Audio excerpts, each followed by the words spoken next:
of electronics based exams like ISRO exams, GATE exams, etc. So in today's video, we are going to see the MCQ questions from operational amplifier. Before that, I want to tell you that I have done a couple of videos for the theory preparation of op-amp and also some MCQ videos earlier. I'll be putting all those links in description so that you can see the theory and also some MCQ questions. Okay. So today also we are going to discuss questions from op-amp itself. Op-amp is a very important topic for all the electronics related exams. Okay, so let us move to the first question. You can see the question on screen now. So the question is, if ADM, that is ADM of a op-amp equal to 3500 and ACM equal to 0.35, the CMRR is dash. Okay, so this question is asking about the CMRR. So what is CMRR? CMRR is common mode rejection ratio. So this is common mode rejection ratio. Now what is CMRR? Means, see, this operational amplifier is only intended to take the differential signals and it should reject the common mode signals, right? And how efficient it is in doing that, that is the ratio CMRR telling us, common mode rejection ratio. So the common mode signals should be rejected efficiently. And how efficient is the op-amp in rejecting the common mode signals? That is the CMRR term. Okay. So CMRR is common mode rejection ratio. Now, what is the equation to find CMRR? I'll tell you. CMRR is equal to 20 log 10 AD by ACM. Now, I'll tell you what is AD and what is ACM. Before that, generally, we express CMRR in decibels, okay, in dB terms, okay. So we take the 20 log 10. So that's why this 20 log 10 is here in this equation. We generally express CMRR in terms of dB. In ratio also we express, but generally we express it in dB terms. AD to ACM. AD is the differential mode gain. ACM is the common mode gain. Now in this question, they have actually given both the values. But if you observe the answers, there is also an option which is called answer 2 and 3. So you have to actually check whether a ratio term exists or not. Okay. So I'll write down the values. Here AD is equal to, they have given ADM actually. Okay. So we'll take ADM or AD. It is 3500, right? And AC, ACM or AC, they have given us 0.35, right? Now let us take a simply we'll divide and see what is the answer coming. Okay, so the answer will be 3500 by 0.35, right? So it is actually equal to 10,000, right? So this is the value in ratio. Now if you take this in dB, what will the answer come? Let us put this value here. Let us see what is the answer coming. Okay. So the answer that I have got on dividing AD by ACM. So this is nothing but AD by ACM. And the value I have obtained is 10,000. Okay. And that is equal to 10 raised to 4. So I have put that value here. So 20 log 10, 10 raised to 4. Now the answer coming will be 4 will come out. And then 10 log 10. Okay, I'll write that way itself. So for this, that is, in order to find the answer for this expression, you have to take 4 into 20 log to the base 10 of 10. Now why I'm doing this? Actually, a lot of people have asked me how to solve this log to the base 10. Okay, so just take out this 4. So 4 will come here. The remaining term write as it is. 20 log to the base 10, 10. This will be log to the base 10 of 10. It will be equal to 1. Okay. And the remaining expression is 4 into 20 and then there is a 1. So it will be equal to 80. Okay. So the answer is 80 dB. So now you examine the answers. There are actually two answers. There is 80 dB, which is the dB value, and in ratio it is equal to 10,000. If you examine the answers, both the answers are actually there. Option 2 is 10,000. Option 3 is 80 dB. So the answers 2 and 3 both are correct. But generally we express CMRR in terms of dB. Okay, so if only the answers are given in dB, just take the 20 log 10. Okay. So in the question paper, you will be only given these two gain values. So just take the AD by ACM and then take the 20 log 10 of that value and you will be getting the answer in dB. Okay. So the correct answer for the first question is 4. That is both the options 2 and 3 are correct. Okay. I'll write the answer here. Okay. So here the answer coming is option 4. Answers 2 and 3 both are right. Okay.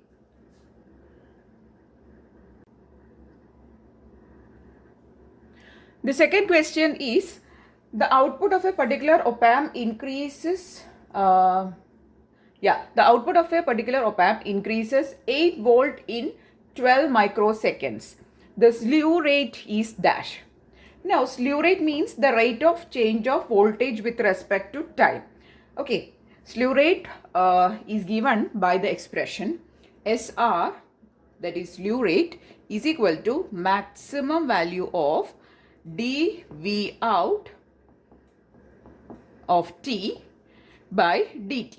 So this is actually telling us what is the rate of change of voltage with respect to time. That rate is called slew rate. Okay. So if you don't know what is actually slew rate, it is the rate of change of voltage with respect to time. So while explaining the questions, I'll try to give you the brief about what is actually that terms. In the first question, we have discussed about the common mode rejection ratio.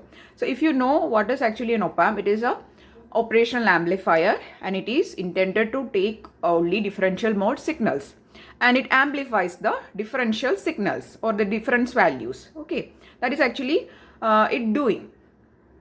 And there are various configurations also. Please do see the videos, that is the theory videos. You will get a very clear picture. Okay. Here in the second question, we are discussing about the slew rate. It is nothing but the rate of change of voltage with respect to time.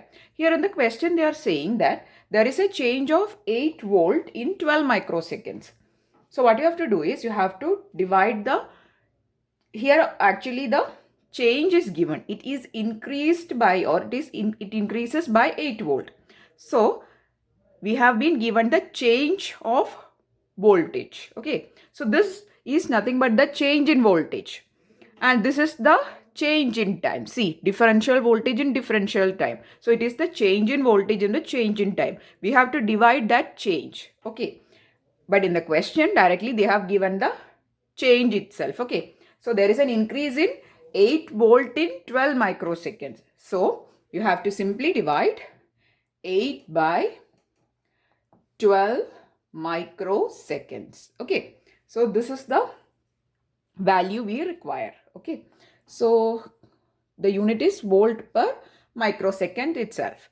So what is 8 divided by 12? The answer coming is 0.67 volt per microsecond. So the question is very simple. Directly the values are being given to you. But the only thing is you need to know what is the formula for finding it. And also what is the term actually saying. Okay. So here the change is directly given 8 by 12 microseconds. Okay. So the change is 8 volt. There is an increase in 8 volt. But in some questions, the difference, that is the voltage, two voltages will be given. And you have to find what is the change. Okay. In that case, you have to find the difference and then divide it by the, that is divide that value with the time. Okay. But here directly the change in voltage is given. So you can directly divide. Okay. So here the correct answer coming is option 2. Okay. So option 2 is the correct answer, which is 0.67 volt per microseconds. The third question is a theory question. And the question is saying with 0 volts on both inputs, an op-amp ideally should have output dash. I'll read out the options. Option 1, equal to positive supply voltage. 2, equal to negative supply voltage. 3, equal to 0. 4, equal to CMRR. Okay, before that, we'll just draw the symbol of an op-amp. So this actually an op-amp. It is having two inputs and then there is one output. Okay, there is an inverting terminal and this is a non-inverting terminal. Inverting terminal is generally represented using negative sign, and this is the positive terminal or non-inverting terminal, and this is the output. There is two supply voltage, plus VCC and minus VCC. Okay, so this is the structure of a op-amp. So here they are saying that both the inputs are fed with 0 volt. What should be the op-amp output ideally? So ideal case they are asking for. So if both the inputs are fed with 0 0, what will be the output? So generally what it do is it takes the difference of the input. That is generally happening. Okay, so this is nothing but a differential amplifier. So it will take the difference, and if both the inputs are 0, the output has to be ideally equal to 0. It is not equal to positive supply or negative supply or CMRR. It should be equal to 0. This is the ideal case. Okay, it doesn't happen all the time because there will be some noises and all coming in the input side, but ideally it has to be 0. So the correct answer is equal to 0. The next questions are again theory question. So the fourth question is the common mode gain is dash.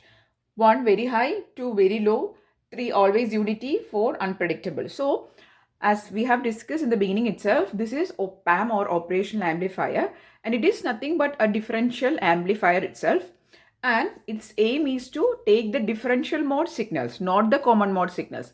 Common mode signals means if you are getting some common or consider that there is some noises coming into the input side of an op-amp. So it will be same to both the terminals, right?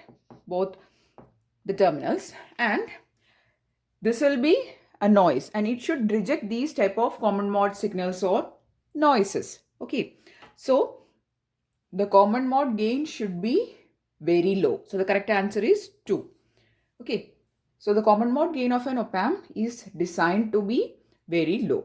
Okay, next question is again from the related area itself.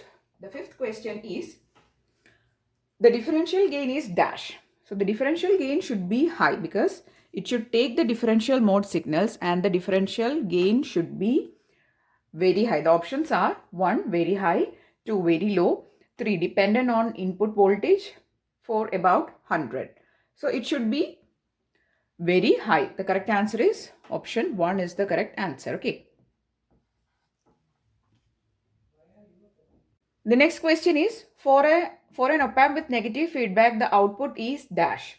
1 equal to input, 2 increased, 3 fed back to the inverting input, 4 fed back to non-inverting input. So an op-amp is having two type of feedbacks.